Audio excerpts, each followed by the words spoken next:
Okay, this video is for those students who are setting up your computers at home so that you can run Pycharm on your computers at home to do prep and such like and practice your coding skills.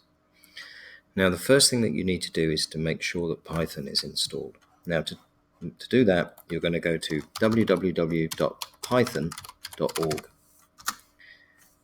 Okay, and you're going to click the downloads, and then you can choose whether you're Mac OS X or whether you're Windows or perhaps some other platforms. For example, you might be using Linux. I suggest that most of you will be using Windows or Mac. I'm going to show you the Windows installation. So you go to Windows. You could either click this button here. Notice that that's the default. Or you can click on the Windows. And then, once you've done that, you can say latest Python 3 release. Okay, so that's what you want to do. So click latest Python 3.7.3 release. Now, this might have a slightly larger number by the time that you see this video. So don't worry if that says 3.7.4 perhaps, or 3.7.3 point something maybe. But anyway, click this one. Don't click 2.7. That's an older version. We're not going to use that. Python 3 release, latest Python 3 release. Click, and now it's asking you where to download it from. And you can go through and look through all these files and get it, but the one that you want is basically this Windows 86 64-bit executable installer. So that's that one there. That's the easiest way to do that. But of course, if you prefer, go to downloads and just click this button here. So we click that, and that downloads Python 3.7 to your machine, and then you're going to open that installation and go through the installation process. So you're going to click install now, and you're going to follow the instructions to install it. You must do that. Okay, once you've done that, the next thing to do is to go to the installation of Pycharm, which is the Integrated Development Environment, or IDE, that we're going to be using in the course. So what you need to do there is to go to a company called JetBrains, JetBrains,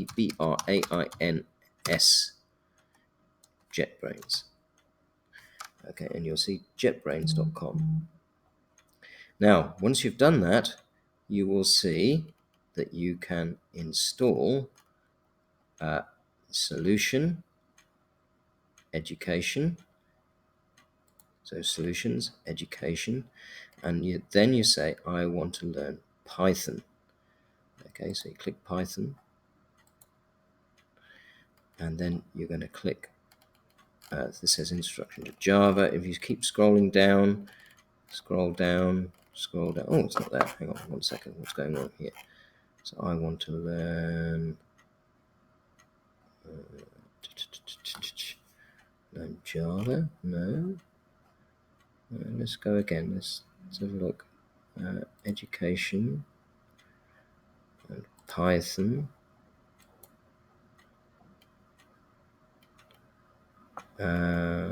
Hopefully that will be the correct one. Let's have a look. Download. Okay, so once you've clicked download there, so let's just go back there.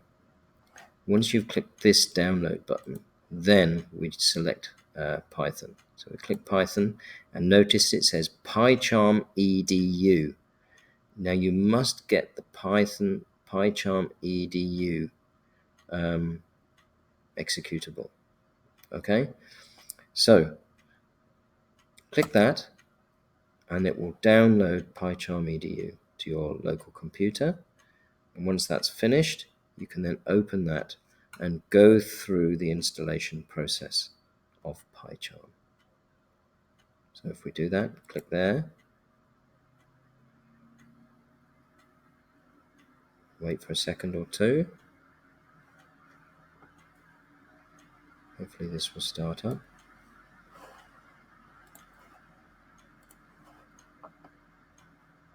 Here we go. It's now asking me, do I want to install this? And I click yes. And then you'll get welcome to Pycharm edu setup. Just click next. And if I were you, I would just click all the standard default things. Okay, just select all the default values. The only thing that you might want to do is to think about, perhaps if, for example, at home, if you've got a solid state disk and you've got multiple partitions on the disk, if that means anything to you, you might want to select a different partition, maybe to install it onto your SSD card or your sort of portable SSD card rather than your SSD hard drive. But if you've got that, then you might have I'm sure you will understand at that point what I mean if you have that. It may be that you decide not to install things on C, but maybe have a different drive called D. Follow the instructions on that, and that will install Pycharm. And then, when you come to run Pycharm, you simply click the Start menu, and then type PYCH. As soon as you do that, JetBrains EDU will come up. Click that and start it up.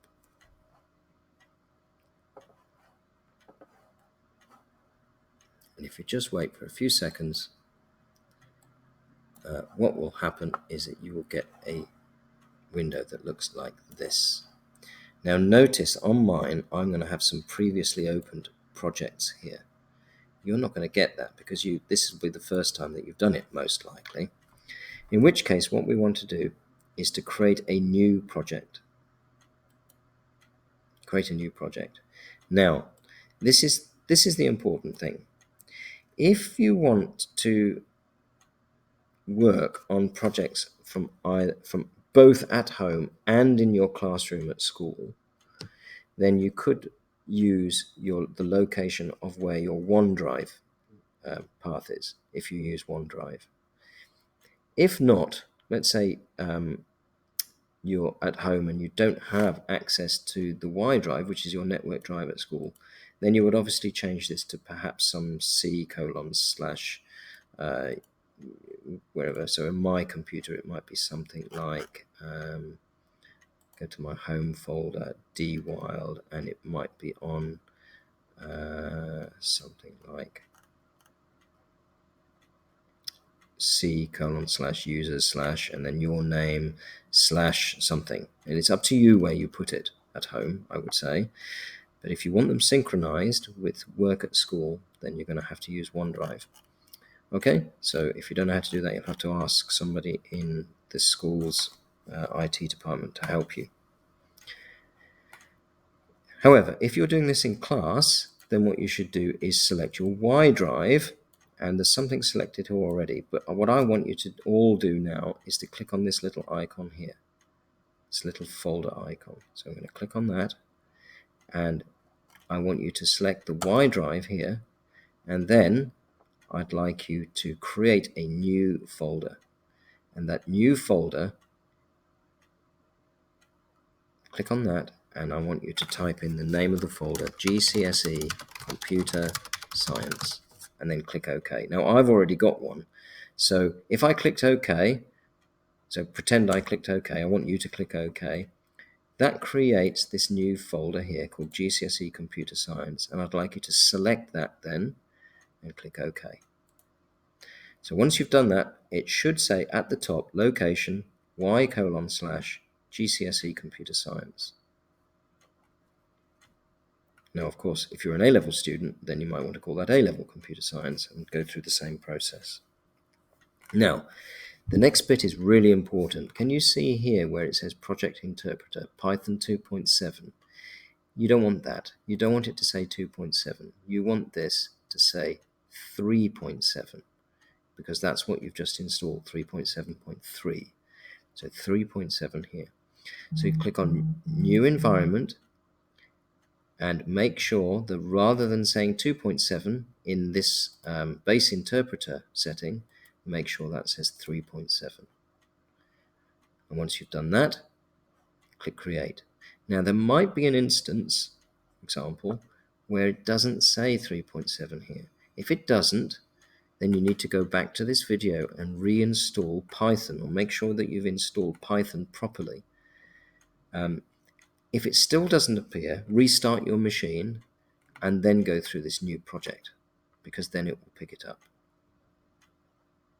Okay, and then I'm going to say, once I've selected my location of my virtual environment. Now, a virtual environment is basically a way of simulating a new, fresh machine with the Python environment installed on it. Once I've done that, there should be a folder called vn here at the end. Just leave that as it is.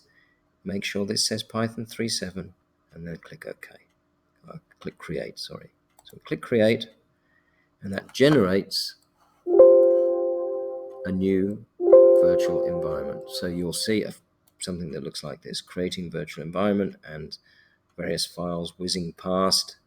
This will take a little while, maybe up to 30 seconds, and then you get to this screen here, where you've got your project on the left and your folder, GCSE Computer Science.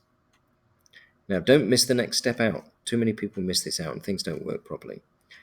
What we're going to do is we're going to create our very first program in Python called Hello World, which just prints the message Hello World out onto the screen. That's typically the first program that people write in a new language. So to do that, I'm going to click on this folder, this GCSE Computer Science folder, make sure it's highlighted, and then say File, and then New, ... and then pick Python file. And we get the name of the Python file. In this case, I'm going to do Hello World. Click OK, and I get this new hello world.py file. Notice that it automatically added the .py at the end because it knows it's a Python file. And this is now underneath this GCSE Computer Science folder. Okay, and then I'm just going to write the simplest of programs: print, brackets, and then the string, hello world. Hopefully you will understand what a string is, and if you're not, you will be taught that in your first lesson, most likely. And now I'm just going to click the run button. See this green execute hello world.py? Just click there. And it runs the program and executes this command, print hello world, and it does that. If this doesn't appear, then something's not set up properly and you need to go through the video again. It should have process finished with exit code 0. Now, at this stage, if that's not the case, maybe you've got a little message up here that says you have not configured the interpreter. You can click on the link that it gives you, or you can go to File, Settings, and then down here go to the project, GCSE Computer Science, and then click on this project interpreter. And then you can make sure this says Python 3.7. Now, if it doesn't, you should click on this little plus button. So click on the plus button. Beg your pardon. If it doesn't, you pull down this menu here. If this is blank, then you say Show All, and then you get another screen up, and this might be blank for you. And if that's blank for you, click on the plus button here, and then go through this process of selecting a new base interpreter with the correct folder and the correct Python setting. Now notice it here says environment location directory is not empty for me because I've already correctly set up the virtual environment in here. If you get this and you're determined that something's not right beforehand, you could easily just put a 1 at the end of there, or a 2 or something like that, and that message will go away and you click OK. But this is in the case that our first attempt at setting it up doesn't work. This is sort of the exceptional case, if you like. Okay, so that should be okay. If that get hello world here, everything's set up beautifully. And then your teacher might ask you to create a new project, in which case you can say File, New Project, and then maybe we can create another new project. So notice here, this isn't in the right place. We're going to select y:/GCSE Computer Science, like that, and then we might want to put that in another subfolder. So I'm going to create another folder, and maybe this is called Project 2. Project 2. There we go, there's our Project 2. And I'm going to click OK. set my project interpreter, make sure that it's a Python 3.7 base interpreter, click create. And then I'm going to open this in this window here, so that's the easiest thing to do there. And if you wait for a little while, what will happen is it will go along and create another virtual environment for your second project. So each time you create a project, I would advise you to create a new virtual environment. So we just wait for that to happen. It takes probably about 30 seconds or so.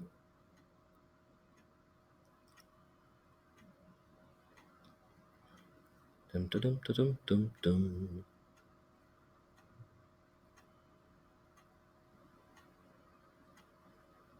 Won't take long now. I may shorten this in the video or may not.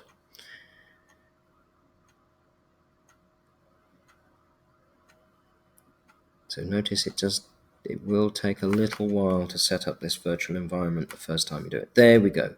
And now we've got our project 2. And again, we're going to go file, new, ... Python file, and maybe we'll call this test. And now we can print the test and run. And yes, it works.